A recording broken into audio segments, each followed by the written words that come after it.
Amigo mío, en la próxima vida, si es que decides volver, acuérdate bien de esto: vive, ríe y ama. Si vuelvo a tener otra oportunidad de vivir, prometo no dejar que en mi interior surja ese pequeño infierno que muchas veces alimentó sentimientos dolorosos en mi mente.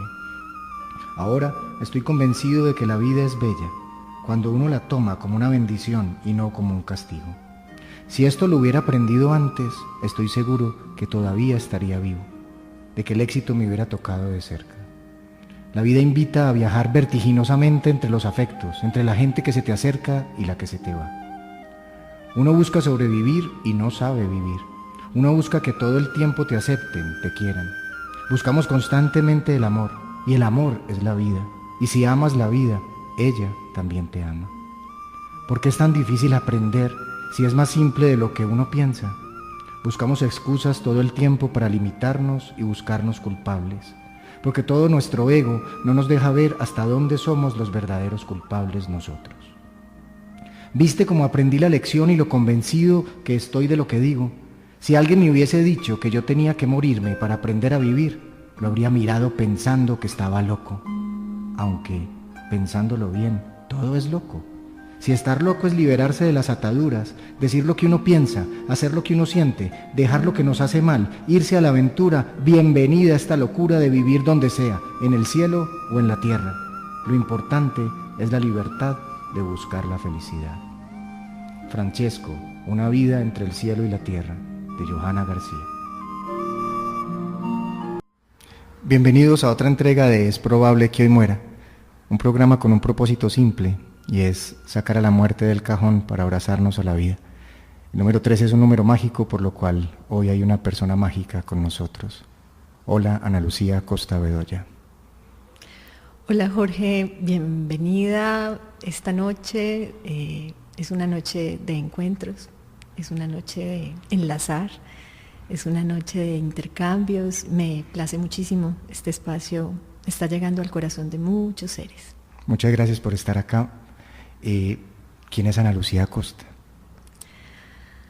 ¿Quién estoy siendo en estos momentos? Una comunicadora que ha decidido comunicar en escenarios más íntimos después de estar un tiempo en los medios masivos, en la televisión puntualmente, y una enlazadora también.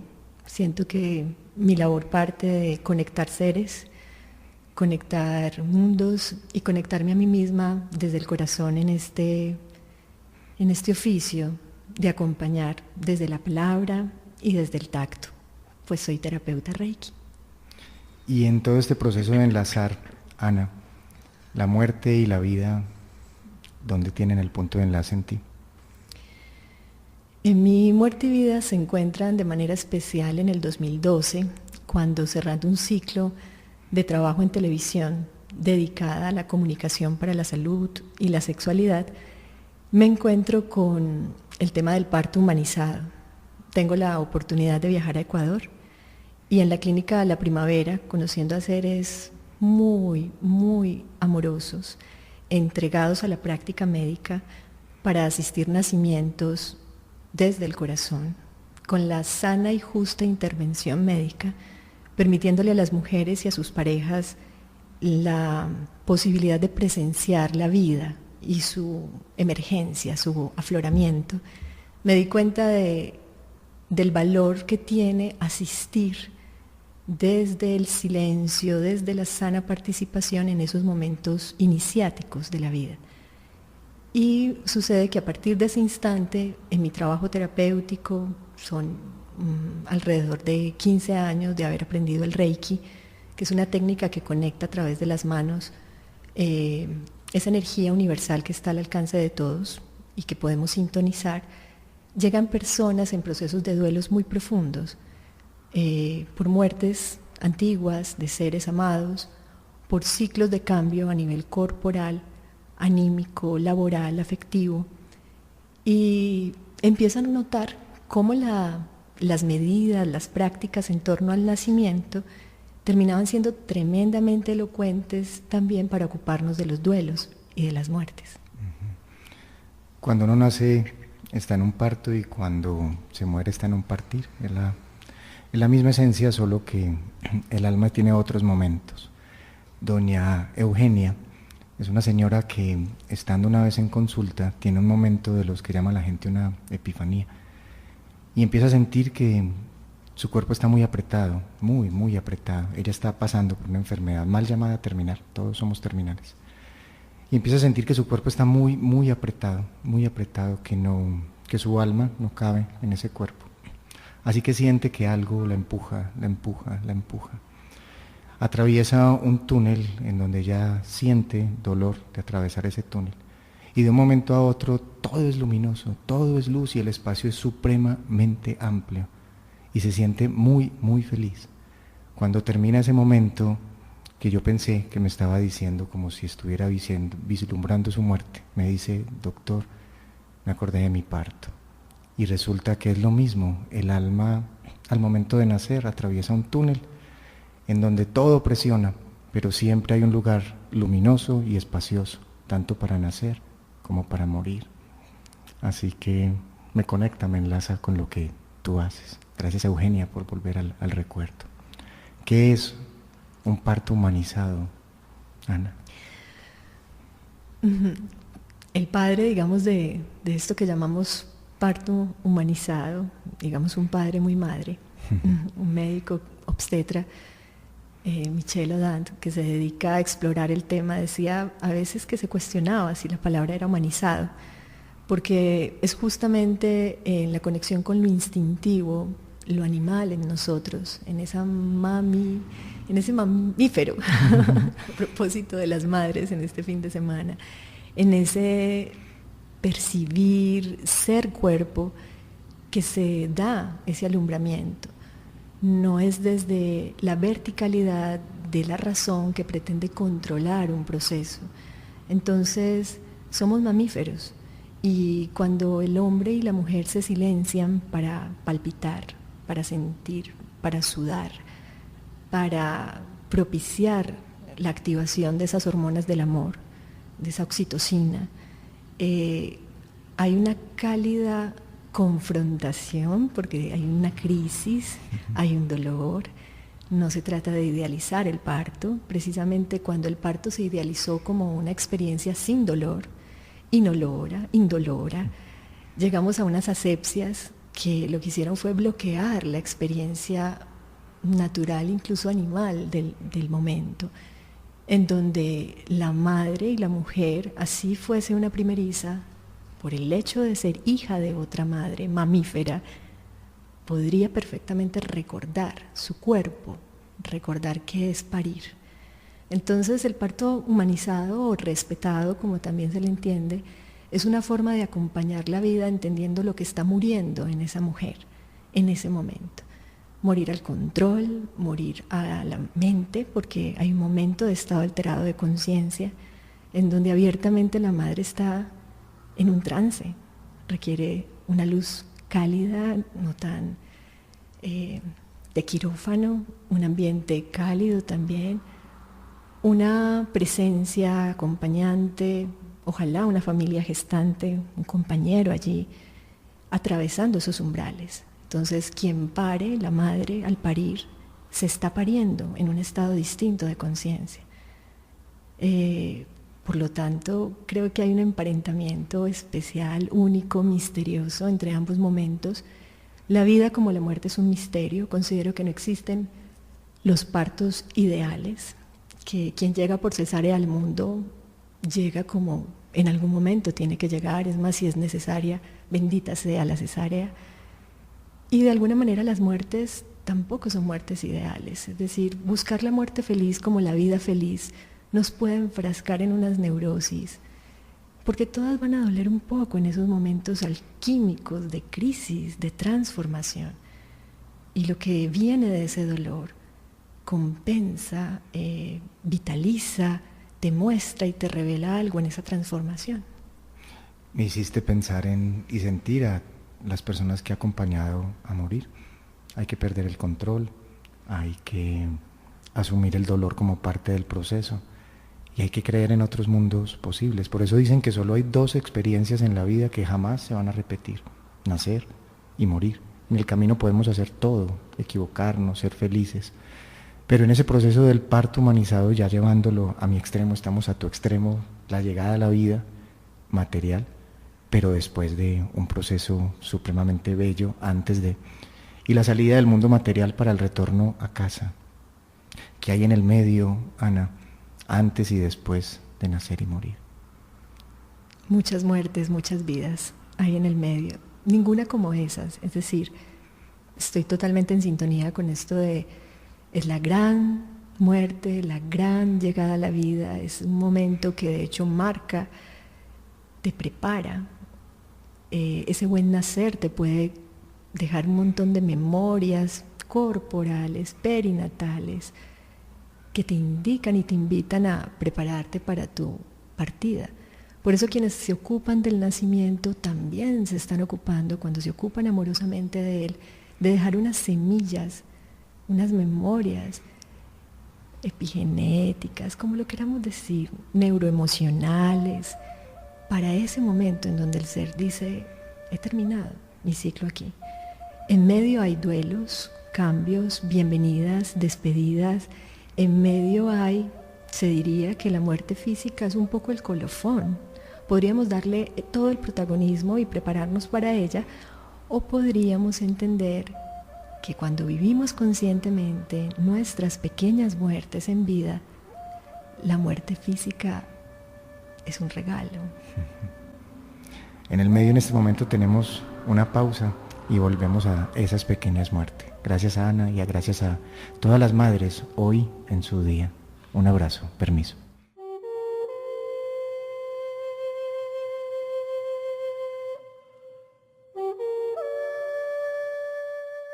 Vivir conscientes de la muerte es vivir despiertos. Y aceptar los cambios de la vida es aceptar un despertar. Ana Lucía Acosta.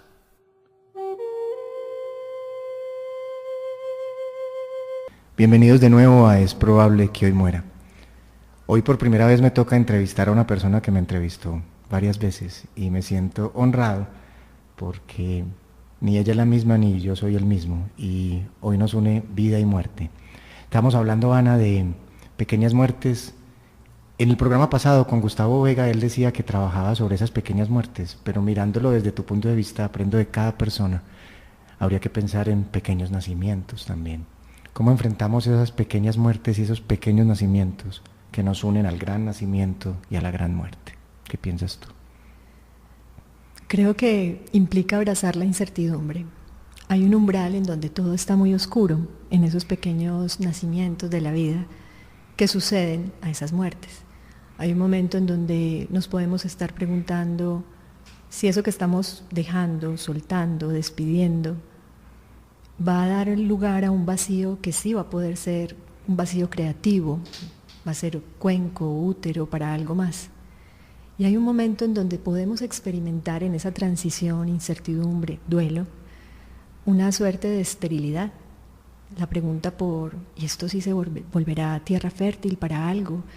En el territorio de la pareja, en el territorio creativo, laboral, en el territorio incluso después de una pérdida, en un embarazo. La pregunta que genera una gran incertidumbre es un puente en donde muchas veces el acompañamiento de otros seres y especialmente la posibilidad de soltar y parar un poco el mundo para entrar en silencio es necesaria. Esa sería una forma, digamos, entrar en conexión con el silencio para poder escuchar algo más, y si hay mucho ruido mental o emocional, tener la posibilidad de escuchar una palabra afuera y que otro te escuche también, para que empieces a escuchar entre líneas, en medio del ruido del dolor, el miedo, a la pérdida económica, a la pérdida de pareja, a lo que hemos nombrado como pérdidas, que se sienten inicialmente como pérdidas, incluso ante la muerte se pueden experimentar inicialmente como pérdidas, para ver más allá, luego, con el tiempo, que son una transformación y un nuevo nacimiento. De ahí podemos pensar que la misma dama de la muerte, la dama de la vida, es no la de los finales, sino de la gran transmutación, la gran transformador, la dama blanca, como la llaman. ¿Qué contacto has tenido con la gran transformadora, Ana? Desde pequeña, digamos que los viajes, crecí estando entre Medellín, Bogotá, Cali, de nuevo Medellín, Cali, Bogotá, Medellín, España, en fin. A los 27 años había vivido en 26 casas. Uy. Y esto que me podía hacer una gitana completa, con raíces muy en el aire, fue mostrándome que en las distancias se podían experimentar los afectos, fortalecer incluso, percibir y sentir en esas despedidas, en esos duelos, porque eran cambios que muchas veces implicaban un nivel de desarraigo, que hay otras formas de ver, percibir, amar y ser, cuando no necesariamente estamos físicamente en el lugar que creemos nos corresponde. Entonces, años después la muerte se presenta a través de la experiencia de la muerte de mis abuelos maternos. Los paternos no los conocí, y de una tía abuela muy amada. Digamos que son 3 muertes particulares importantes. Y desde muy joven se me presentaba la oportunidad de escuchar y acompañar a seres que habían perdido.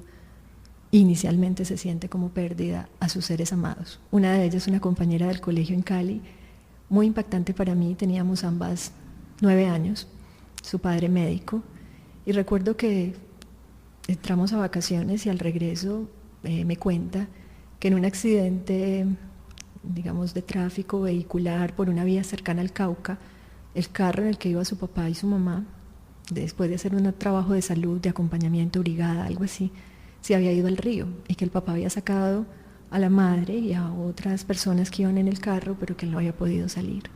Y recuerdo llegar a esa casa en donde vivía Ana María, así se llamaba, se llama, no sé de dónde esté, y sentir en el espacio todavía muy presente ese acompañador, ese padre. Y había dolor y había duelo y había tristeza, pero también había una resolución, un aceptar que ese padre había vivido y había muerto, siendo muy coherente con esa fuerza de acompañar a la vida. Y había acompañado incluso a la madre para que regresara a acompañar a esa niña. Entonces eran historias que iban llegando y que de algún modo te van despertando. La palabra acompañar hace parte de tu lenguaje. ¿Qué es acompañar en vida y en muerte, Ana? Creo que en tu ciclo de programas se ha explorado bellamente. Yo diría es estar presente. A veces más que lo que se dice o lo que se hace, en los momentos de transición profunda, cuando un ser logra conectarse desde el corazón y acompasarse, que es la real compasión, entabla una comunicación muy particular, en donde se acepta plenamente. Si tienes miedo, el miedo; si tienes rabia, la rabia; si tienes todavía un dolor identificado con la víctima, o una rabia profunda que te lleva a posiciones heroicas y salvadoras. Una vez has experimentado una pérdida, una muerte, un duelo, quien acompaña en ese silencio es tremendamente receptivo. No quiere decir que no diga nada, pero en su escuchar hay un silencio que le permite no engancharse inicialmente con el juicio, sino estar ahí y ser ahí con el otro, mientras el otro se transforma. Ahorita hablabas de la presencia del silencio, de dejarnos imbuir en el silencio, estar allí. ¿Cómo se acompaña uno a uno mismo desde el silencio? Jorge, yo tuve la particularidad de crecer en una familia en donde mis padres enseñaban, aún mi madre enseña meditación, puntualmente una técnica que se llama meditación trascendental. Y yo a veces siento que las medicinas llegan a lugares en donde se requieren. Es decir, también digo que allí donde está la medicina o el don de un ser, está también su gran herida. Entonces, puedo decirte en mi sentir que cierto parloteo mental, un sistema nervioso un poco agitado, me caracterizó y todavía me caracteriza. pero a la vez muy cerca estaba algo muy raro. Yo era muy rara para mis compañeras del colegio, pues esta chica, la casa es un centro de meditación. Mi esposo dice que mis papás eran los real hippies, o sea, que en esa época quién se atrevía a hablar, a dedicarse al tema. Y realmente sí fue una vida vocacional y misional, dedicada a enseñar esta práctica. Y cuando uno crece en estos discursos, no necesariamente los aprehende, o sea, los acoge desde el primer momento. No luché contra ellos, pero me di cuenta que en mi adultez es cuando se ha revelado el poder esencial de establecer rutinas, que son no rutinas para el estándar de la vida cotidiana, de encuentros con el silencio. Un momento para observar tu respiración, un momento para contemplar, un momento para cerrar los ojos y encontrarte con las imágenes internas, más allá de las externas, en todo tipo de pantallas, y empezar a hilar un tejido, un telar distinto al telar del mundo y sus imágenes. Entonces, el silencio tendría que ser una práctica de alimento, como el comer, como el lavarse los dientes, y no es el silencio de callar la boca. A veces tú puedes estar conversando con alguien y estar en silencio, porque estás plenamente receptivo. Y si estás plenamente receptivo, hay un silencio que está acompañando tu escucha. Me hiciste rememorar al Taita José. El Taita José un día nos decía, ahora que tú estás hablando del parto humanizado, que en el momento de la gestación nunca la ciencia podrá saber qué origina el primer latido del corazón, pero que si en tu época después de salir del parto haces silencio, escucharás que el primer latido del corazón es que la divinidad entró allí, y de ahí en adelante el resto de tu existencia te va a decir, aquí estoy, aquí estoy, aquí estoy. Un poco como escuchábamos en la voz de Alejandro esta frase acerca del vivir conscientes de la muerte, es vivir despiertos.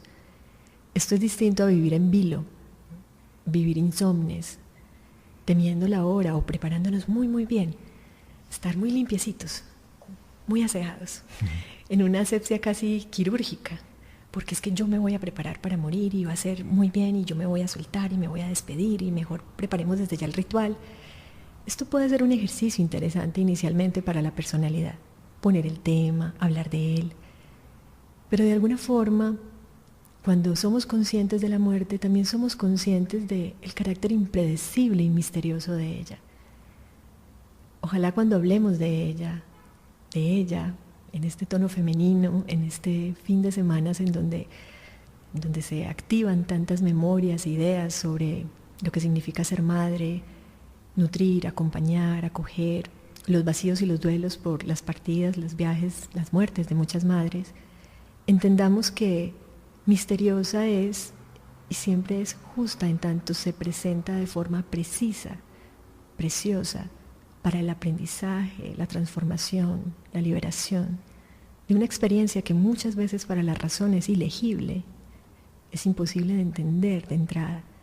Entonces, hablar de la muerte no es dejar de pensar y sentir la vida, es seguir gozando, riendo, disfrutando del presente como un tono eterno y entendiendo que una vez ella se presenta, lo que vienen son otros niveles de existencia que en este pequeño cuarto que hemos llamado vida no percibimos, pero que están ahí, al otro lado de la puerta.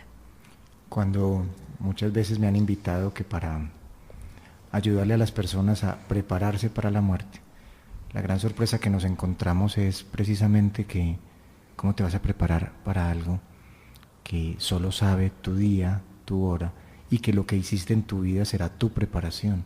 De nada sirve tanto ritual en donde, a mi forma de ver, estamos queriendo tener control, como para quien dice, me voy tranquilo, pero tu tranquilidad la da el paso que has dado antes de morir, porque lo que ocurra después será cuestiones del alma, y como no nos han enseñado a escuchar el alma, como nos han enseñado que está ahí permanentemente, nos perdemos la vida intentando escapar de la muerte. La muerte en toda la comunidad latinoamericana originaria nunca fue vista como un enemigo, sino como la gran sembradora, porque recogía tus semillas y hacía que nuevos árboles nacieran. Por eso en la comunidad indígena no existe la palabra yo, existe siempre el nosotros, y cuando alguien muere, morimos nosotros y nacemos nosotros. En el parto, Ana, si nace un solo ser, o nace también un nosotros. ¿Qué opinas vos? Nace un nosotros, y sí que es evidente como todo el colectivo familiar, incluso en términos ancestrales, como incluso muertes de seres que anteceden a ese ser que llega y está naciendo, se activan de algún modo duelos. Hay una extrañeza en el llegar a la vida, pues quien recibe esa vida, en primera instancia la madre, está experimentando un vaciamiento. Hay un nosotros paradójico, en donde hay una ganancia que es recibir a quien llega, pero a la vez hay un sentimiento de que algo ya no es igual en ese vínculo con ese ser. Ya no hay un contacto interno en términos de vas dentro de mamá, sino que afuera el contacto piel a piel con mayor autonomía implica otros retos, otros códigos. Entonces hay un nacimiento de un nosotros, hay un acompañamiento que se precisa en ese instante. La cultura tiende a girar en torno al bebé, a quien llega, y se nos olvida que el nido principal es mamá, es la primera cuna. Es en esas crisis muy profundas a veces, con signos de depresión incluso, posparto, aparece la necesidad de acunar ese nosotros, de no engolosinarnos solamente con quien llega, sabiendo que ese que llega, esa que llega, podrá ser nutrida y acogida si esa madre ha sido acompañada en sus transformaciones, transiciones físicas y psíquicas. Entonces, ojalá siempre que haya un nacimiento se sea consciente de que hay un nosotros naciendo y hay un nosotros muriendo. E incluso si nos metemos a la parte social, Ana, en el primer año de nacimiento, cuando uno nace el cerebro pesa 400 gramos, en el primer año pesa 1 kilo y 200 gramos, y a los 25 años logra su máximo crecimiento, 1 kilo y 400 gramos, o sea, en 25 años crece 200 gramos, y en el primer año crece el 90%. O sea, si hay alguna joya en este planeta, es una mujer en embarazo y el primer año de vida. No quiere decir que los otros años de vida no, pero si no nutrimos, no solo con elementos químicos a la madre y al niño, y no nutrimos emocionalmente a estos personajes, madre y niño, no podemos pretender un nosotros. De ahí que metiéndonos en lo social es comprensible porque sigue existiendo hambre y falta de educación, porque un cerebro que no ha sido nutrido es perfecto como votante. ¿Cómo hacer, Ana, para generar la conciencia de estas joyas vivientes, madre gestante y bebé? ¿Dónde hacemos conciencia fuera de la política? Fuera de la política, en la intimidad, en lo privado, en lo silencioso de casa, cuando de manera temprana la hija, la niña, empieza a recibir información que la pone en un lugar de autocuidado y autonutrición. Son las madres niñas con niñas heridas las que muchas veces no logran enlazar, conectar sanas interdependencias, sanas redes, empezando por su pareja misma, y empezamos a establecer contactos, concepciones, gestaciones, nacimientos, desde actos muy inconscientes y repetitivos de vacíos. Entonces difícilmente una madre que no pudo conectarse a temprana edad con esa noción básica de nutrición y autocuidado, de sana independencia o de reconocimiento de una natural conexión con otros, no de dependencia, podrá establecer de manera empoderada al momento de su maternidad la capacidad para cuidar de esa joya, si la joya en ella está quebrada. Entonces allí, mamá, papá, seres humanos, todos, desde distintos niveles, ojalá ocupándonos de nuestras propias heridas y de las heridas del infante en cada uno, los que podremos darle un lugar a esos momentos de profunda transición, en donde mamá está consciente de su propia transición, miedo, pánico, cansancio, y entiende que si no se nutre y no se acoge como primera niña, como primera hija, va a proyectar muchos de sus vacíos, dolores, frustraciones en ese ser que llega, en su cuerpo, en su pareja. Entonces, es una red, Jorge, como la que tejes en este programa. Es una red que todos, de algún modo, desde donde estamos, podemos alimentar y nutrir. Y esta red, por el momento, termina este programa, pero con un mensaje desde el corazón a todas las madres que se están gestando a sí mismas y a los hombres en nuestro femenino, para que dejemos que nuestra madre interior también hable. Gestémonos, nutrámonos con el profundo amor que hace que cada uno de nosotros muera sabiendo que regala vida. Gracias, Ana, y nos vemos el próximo programa. Gracias, Jorge. Un abrazo a todos. A todos. Feliz vida y feliz muerte. Chao. Cuenta el viejo Antonio, Ana Lucía, que 7 eran los dioses primeros, hombres y mujeres, no se sabe cuántos eran hombres y cuántas mujeres, y 7 sentimientos tenía cada uno de los dioses primeros, y de cada uno de los sentimientos se originó el mundo, en la época en donde no había ni tiempo ni espacio. Cada uno de los dioses y diosas primeros tuvieron un sentimiento. Un día, una de las diosas primeros vio un sentimiento que ella no había sentido, y dijo: ¿de dónde salió esto? Esto no lo sentí yo, si yo fui la que originé el mundo. Así que hizo una asamblea de los dioses primeros. Buenos para la bailadera eran los dioses primeros. Así que como no había tiempo ni espacio, se pudieron quedar eones bailando y cantando, hasta que ella recordó: yo lo cité para decirles que vi algo que yo no lo creé, yo vi otra cosa. Y todos se asombraron. ¿Qué significa la palabra otro? Así que el primer acuerdo que hicieron era que había otras cosas. Pero el segundo acuerdo era que para poder saber qué era lo otro tenían que escucharse. Así que hicieron por turnos un círculo de palabras. Y empezaron cada uno a decir cuál era cada uno de los 7 pensamientos que habían sentido. Así que se asombraron porque cuando la que pensó el amarillo escuchó que el otro pensó el azul, descubrieron que nació el verde. Quedó el otro, hicieron el tercer acuerdo, de aceptar las diferencias llega lo nuevo. Siempre llegará lo nuevo. Así que ese fue el tercer acuerdo. El primero es reconocer que hay otros. El segundo, que hay que escuchar al otro para poder reconocerlo. El tercero, que de lo diferente nace lo nuevo. Y entonces bailaron nuevamente todos los dioses y diosas primero. Cuando una de las diosas dijo: yo tengo algo más para decir. Cada vez que reconozco lo otro que hay en ti, lo diferente que hay en ti, me conozco a mí. Así que solo reconociendo la diferencia, conozco quién soy. Dicen que todavía están bailando los dioses y diosas primero y nos entregaron el mundo. Este cuento del subcomandante Marcos nos trae hoy, Ana Lucía, a lo que vamos a hablar, de que creemos que el parto y la muerte son otros, que son distintos, y resulta que tienen su punto de conexión. Les doy la bienvenida a Es probable que hoy muera, otra vez hoy con una invitada que para mi corazón palpita de amor, de brillo, cuando la veo, cuando la escucho. Ana Lucía Costa Bedoya. Hola, Ana Lucía.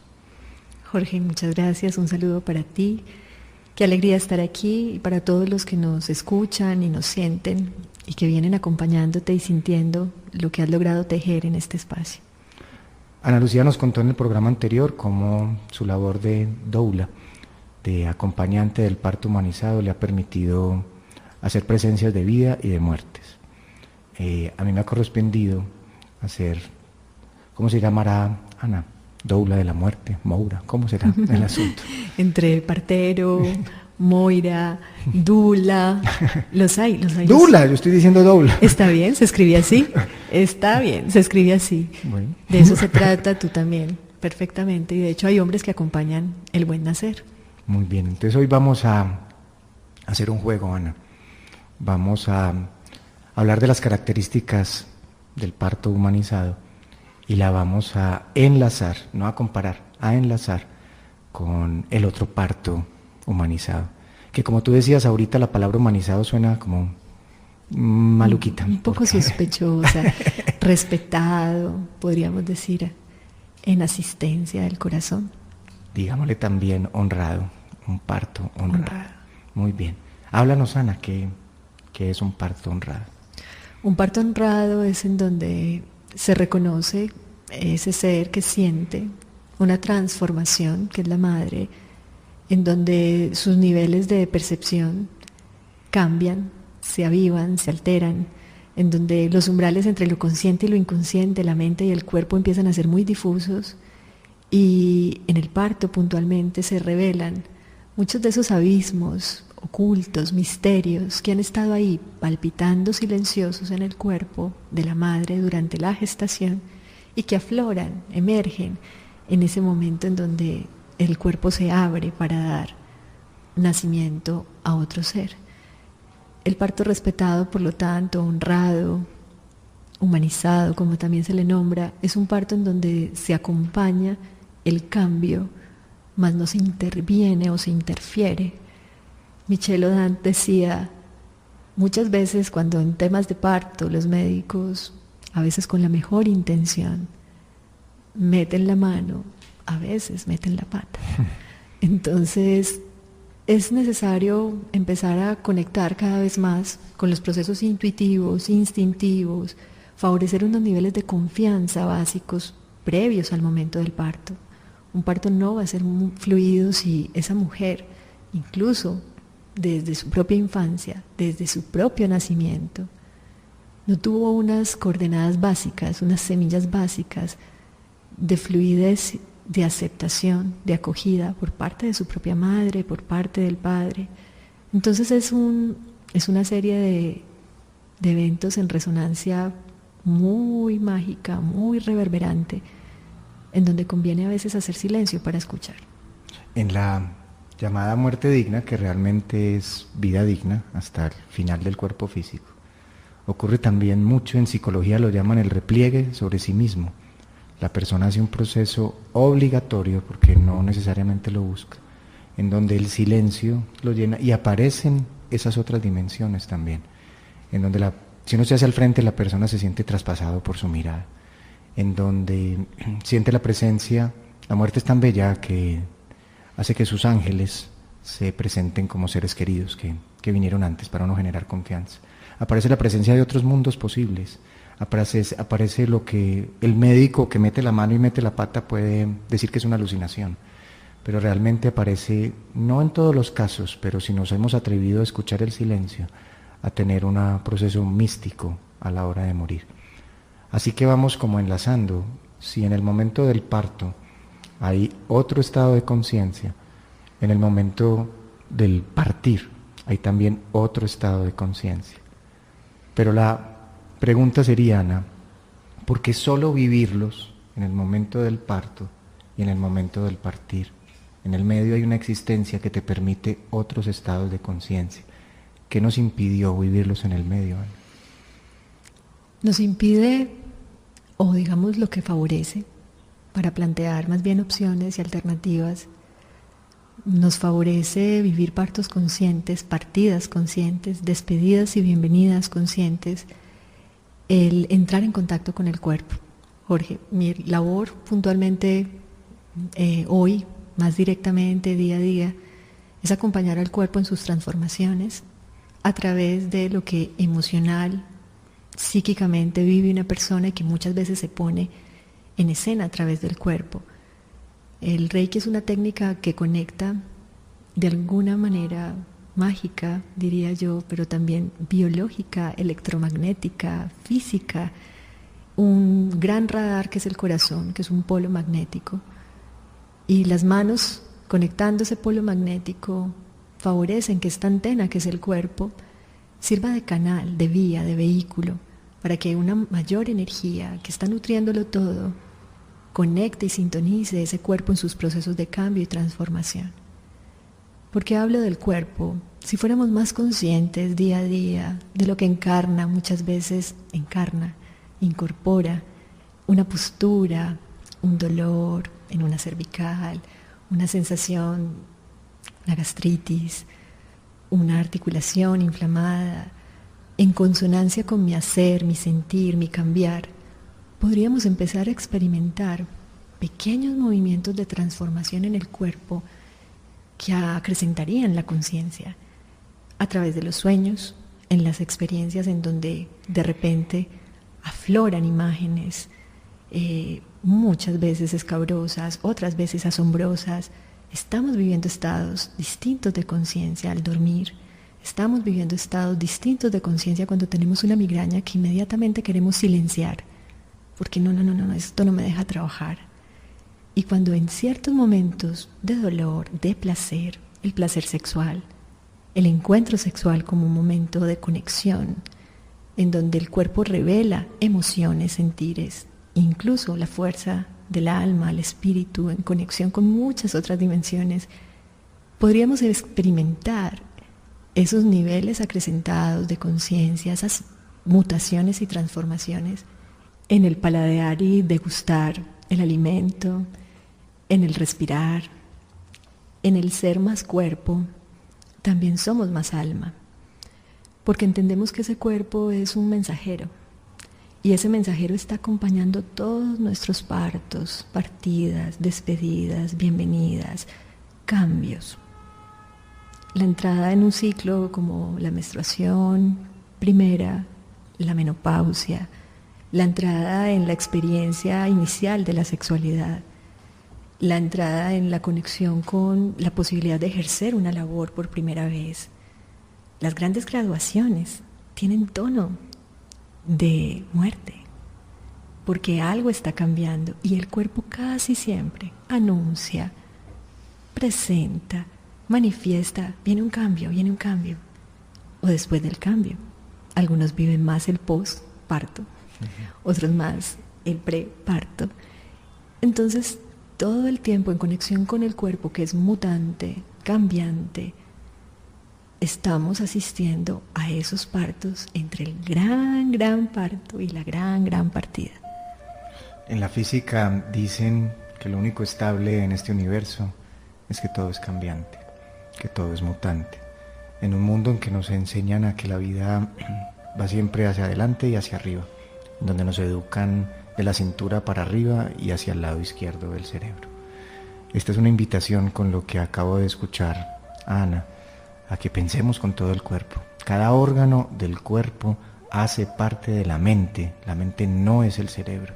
El cerebro es un intérprete y mientras escuches solo la voz de tu cerebro, verás solo una proyección de la realidad. Y a la hora de morir, todos tus órganos hablarán y simplemente te dirán, te amo. Los amamos tanto que esperamos que nos acompañen en el segundo bloque. Es probable que hoy muera. Permiso.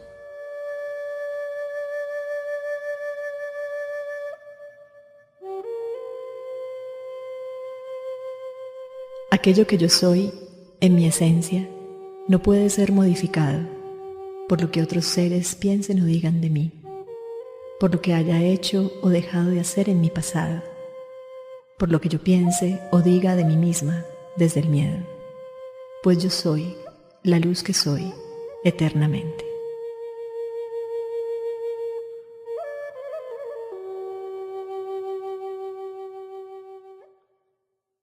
Bienvenidos de nuevo a Es probable que hoy muera. Hoy también estamos diciendo que es probable que hoy nazca, con Ana.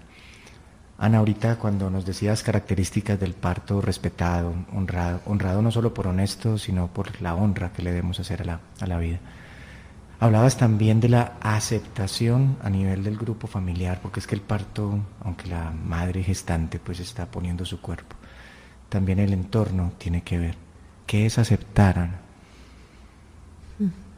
Aceptar, fluir.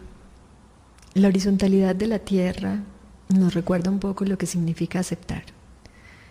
Digamos que la tierra es receptiva, mas no es pasiva o desprovista totalmente de una acción. La tierra también se mueve. Sin embargo, podríamos decir que la tierra, en su posición en relación con el cielo, está en una posición de receptividad. Creo que aceptar, cuando es difícil para la personalidad, la mente, el ego, las ideas, pero ¿por qué si yo quería un parto natural, vaginal? ¿Pero por qué si yo me estuve preparando? ¿Cómo así que me van a programar una cesárea? Estoy hablando de lo que eso implica para la madre, para la pareja, para el mismo ser que llega. Y en la receptividad de ese momento, cómo se presenta, en ese aceptar y y ser receptivo a esos detalles que están por fuera del control y que muchas veces son oportunidades más que detractores, amenazantes del proceso feliz o fluido, logramos la palabra aceptación. Entonces, ser receptivos es estar conectados con la conciencia de hay algo más sembrando en mí. La aceptación a la hora de morir, mucha gente la confunde con resignación. Y también creen que cuando la persona se rinde, porque hay una rendición sagrada, significa que la persona no quiere seguir viva. Esa aceptación, aunque no esté de acuerdo con lo que esté pasando, pero esa aceptación, ese dejarme fluir, lleva al nacimiento de otros mundos posibles. Así como la aceptación del proceso gestante lleva a esa comunión en amor, esta aceptación del proceso del que parte lleva también una comunión, pero con el mundo invisible. Quiero hablarte, Ana, primero quiero preguntarte, ¿cuál es para ti la visión, la misión de la placenta? Podríamos decir que es un cerebro sentipensante. Podríamos decir que es cerebro y corazón. Allí es todo un órgano, digamos que desecharlo, sin al menos contemplarlo por un momento, que se tome simplemente una medida de, bueno, necesitas expulsar esto porque si no puede haber hemorragias, necesitas sacarlo todo, y vienen maniobras muchas veces sobre el cuerpo de las mujeres sin previo aviso, para invitarlas a sacar algo que ha sido parte esencial del vínculo de nutrición, madre e hijo. La placenta es una huella dactilar con una forma mucho más grande que tiene unos registros, creo yo, de toda una historia, no solo de la generación naciente. Entonces, prácticas actuales en donde para algunas personas, de manera respetable, pueden ser poco asépticas o engorrosas, mantener al máximo conectado al bebé con esa placenta a través del cordón umbilical. Incluso se usó y se usa quizá todavía para la industria cosmética por su gran valor nutricional. Y hoy día madres a través de un derecho de petición pueden, siendo conscientes del cuerpo y sus procesos de transformación, acceder a ella e incluso volverla a ingerir, pulverizando a través de un procedimiento. Entonces la placenta es una memoria nutricia. La abuela Rita, alguna vez hablando sobre la placenta, le dio una definición que para mí es poesía. Me dijo: Jorge, la placenta es el primer atrapasueños. Qué linda. Porque recibe todos los sueños de la madre, al mismo tiempo recibe los del padre, y aunque no está determinado por ellos, crea un nuevo ser que es el justo medio de esos sueños. Así que la pregunta es: ¿qué está soñando un padre? ¿Qué está soñando una madre? Porque materialmente se va a gestar un ser que no es ni de la madre ni del padre, que ni siquiera genéticamente es del hijo. O sea, si estamos hablando, ahora que está tan de moda hablar de la Matrix y todo eso, se crea una Matrix. Es increíble la placenta. Una de las cosas más bellas que viene el pueblo arhuaco es que cada vez que un bebé nace, se le hace una honra a la placenta, se le hace un rito con unos líquidos y es enterrada la placenta. Y de las cosas más impresionantes que he visto, porque por tradición oral los mamos se cuentan dónde está la placenta de cada uno. Cuando muere un personaje, es enterrado con su placenta, que está intacta, que es de las cosas más impresionantes que he visto. Nace completo y muere completo.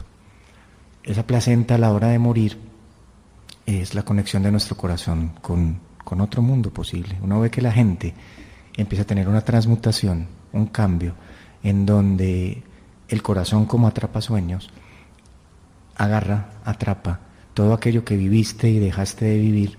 Pero ahí viene lo que decías ahorita: ahí sentís lo que paladeaste la vida, no lo que dejaste de paladear. Como decía Santa Teresa de Jesús: al final de tus días serás evaluado en el amor. La muerte, como la placenta, es un atrapasueños. Así que hay que soñar, y soñar bien, soñar en amor. Ana, el momento del parto, el momento como tal del parto, ¿cómo puede influir para las memorias de ese ser el resto de su existencia? Influye porque en ese momento precisamente el ser que llega es especialmente cuerpo. No hay una estructura mental, racional, un código a través del lenguaje oral para discernir, diferenciar. Allí el cuerpo se imanta, se impregna, es una grabadora. Digamos que está haciendo un registro natural y permanente de muchas de esas fluctuaciones, momentos, movimientos. Cuando hablo de esto siempre hago un énfasis. Esto inmediatamente mueve la mente de mamá, de papá, en tono culposo, porque seguimos pensando en los nacimientos idealizados, que es distinto de un nacimiento humanizado, respetado, honrado. Entonces conviene reconocer que si bien hay unas memorias importantes allí, de acogida, de fluidez, de asistencia, de amoroso y respetuoso acompañamiento, y eso podrá incidir en la relación que ese ser establezca con su cuerpo, con sus cambios, con su identidad sexual, de género, en muchas perspectivas de autoaceptación.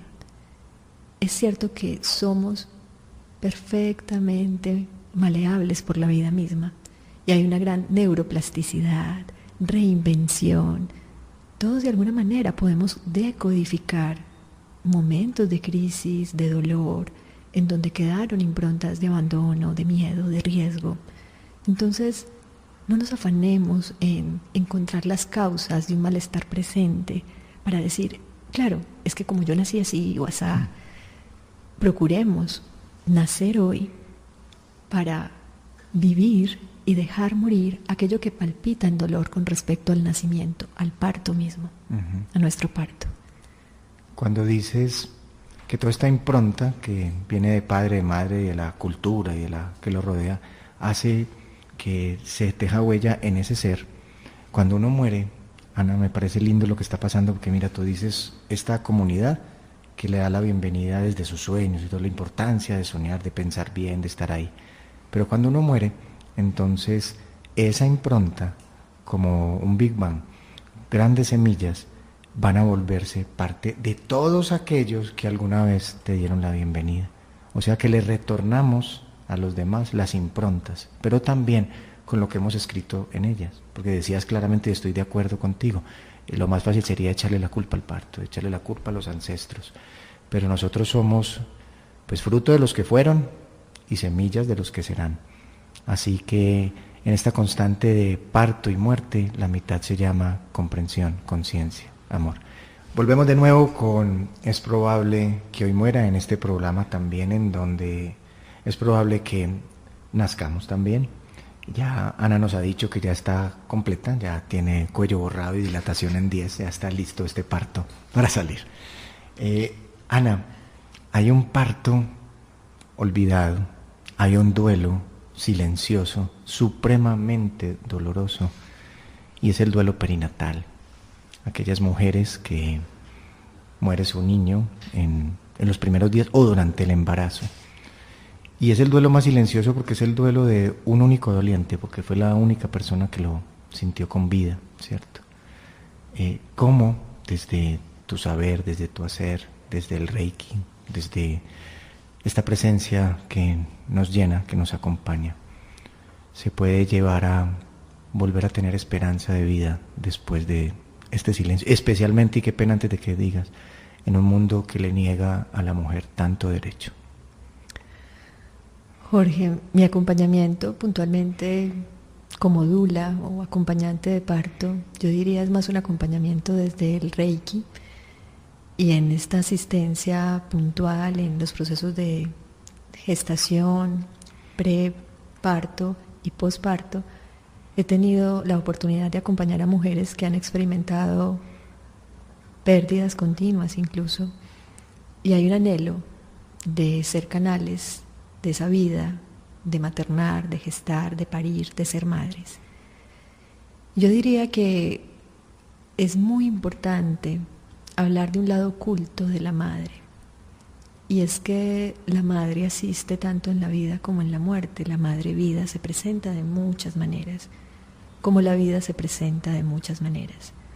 Hay vidas largas, hay vidas cortas, y cada mujer que ha experimentado una pérdida ha sido un canal para trayectos muy cortos de la existencia de otro ser. Hay un inicio y hay un final. Y es muy importante el acompañamiento, especialmente para ritualizar conscientemente el proceso, para darle forma y vida consciente, para que no se enfantasme la vida y el sentimiento de poder seguir siendo creativas, no solo reproductivas. Entonces, hay un llamado especial a reconocer que la vida nos autoriza como mujeres a ser canales de distintas formas de vida y a ser desprendidas y en entrega fluida para entender que la vida se presenta de muchas maneras. Es un reto, es un misterio, es amor también que viene a transformar. Entonces, tiempos precisos, cuando digo precisos no son tiempos escritos, de una mujer debe superar un duelo perinatal después de tantos meses, es normal. No hay tiempos para esto. El único tiempo lo dicta el cuerpo, el alma, en un acompañamiento en donde es preciso resignificar el ideal de lo que significa ser madre. La mejor definición que he visto yo sobre duelo, la de una mujer, Elizabeth Lucas, y dice: el duelo es la conciencia espiritual del amor. Porque mientras poseemos, hay una conciencia racional. Cuando se pierde, el dolor te lleva a tener una visión diferente. Amaste en presencia y seguís amando en ausencia. Pero ese dolor, lastimosamente, Ana, ante la institución médica, se vuelve a veces una afrenta. Te cuento la historia de Adriana. Adriana le avisan que su hijo ha muerto en el 8º mes de embarazo. Asiste a la clínica X y es atendida como si fuera a tener el parto. Durante todo el tiempo, los médicos que la asisten, porque le empiezan a colocar oxitocina para provocarle el parto de un bebé muerto, le hacen constantemente tactos vaginales para ver en qué está la dilatación. Pero jamás hay una palabra, jamás hay una mirada. Cuando nace el bebé, inmediatamente se lo llevan, y para que no lo vea, para que no se traumatice. De ahí sale una fuerza inmensa en Adriana y les grita, y les dice: si para ustedes es nadie, para mí lo es todo. Así que les exijo que coloquen a mi bebé a mi lado, y les exijo irse de este lugar, porque si ustedes no respetaron su proceso, yo debo honrarlo. Adriana llama a su esposo, que no lo dejaron estar en todo este proceso, y hacen un proceso hermosísimo de gratitud, con lo cual disminuyó la ira, y en donde se perdonaron por el tiempo que ya no iban a estar, y le agradecieron por lo que estuvo. Te cuento toda esta historia que me conmueve mucho, porque el solo imaginar todo lo que pasó esta mujer fueron unas 17 horas mientras su hijo nació. Todo el dolor y toda la rabia terminó cuando la palabra gracias estuvo allí. Ese niño hizo lo que tuvo que hacer. Pero la cuestión y la pregunta para ti, Ana: ¿cómo hacer para dejar de tener institucionalizado el parto y la muerte? Creo que lo estás haciendo en parte, Jorge, y lo hacen los seres que se conectan para hablar, para sentir, para explorar este misterio. Cuando más médicos, gerentes, instituciones que están llenas de seres humanos empiecen a cuestionar las formas y empiecen a entender lo que hay que transformar de fondo, creo que habrá un cambio en lo colectivo. Yo siento que el trabajo de cada individuo en los procesos de entender, agradecer, perdonarnos y llegar en algún momento a perdonar, va a ir movilizando una energía creadora que podrá en algún momento dar buena muerte y despedir conscientemente formas arbitrarias, esquivas, llenas de miedo. La actitud de los médicos que narraste en esta escena, médicos profundamente atemorizados, médicos incapaces de mirar a los ojos la muerte, médicos en negación de su propia impotencia para contener con una palabra, una mirada, un gesto a una madre en profundo dolor.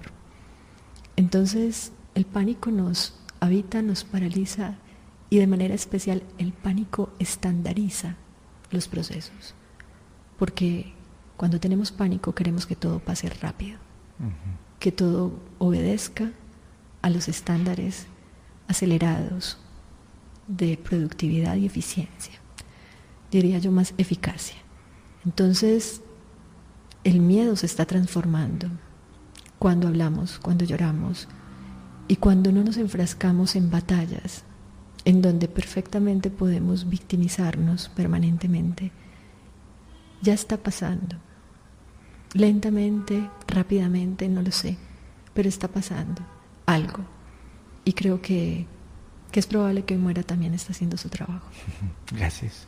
Dice Nana que estaba el mundo como está y de un momento apareció alguien, un fueguito de estos locos que brillan por sí mismos y estaba haciendo algún cambio y le avisaron al oscuro que algo estaba pasando, que había que cambiar eso, que había alguien peligroso, alguien feliz, que qué iban a hacer. Y el oscuro dice, no te preocupes, lo volvemos una institución y hasta ahí llega. No institucionalicemos el amor, no le pongamos norma, ni a la muerte, ni al parto, simplemente seamos. Nos han avisado que es probable que hoy muera y hoy nazca, ha terminado por hoy.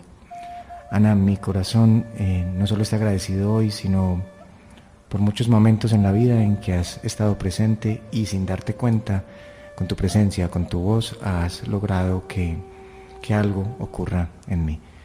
Y yo me imagino y siento que todos los que te escucharon también en este momento, su joya en el corazón está brillando. De corazón, gracias, Ana Lucía.